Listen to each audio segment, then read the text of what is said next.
Dostlar, Ərbənin yolundayam. Çox maraqlı bir nüansla qarşılaşmışam. Bu bayraqlara diqqət eləyin. Bayrağın biri İraq bayrağıdır, o birisi də İran bayrağıdır. Bu Ərbənin yolunda hara getsəniz, harda İraq bayrağı varsa, onun yanında mütləq İran bayrağı da var.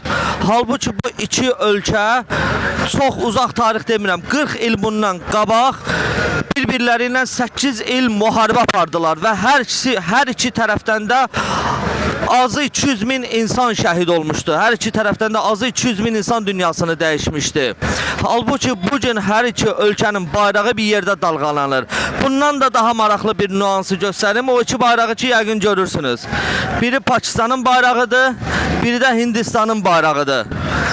Bu iki ölkə keçmişdə müharibə eləməyiblər. Elə indinin özündə də müharibə halındadılar. Elə indi də bu iki ölkə bir-birinə düşmən ölkədir. Halbuki hər ikisinin bayrağı bir yerdə dalğalanır.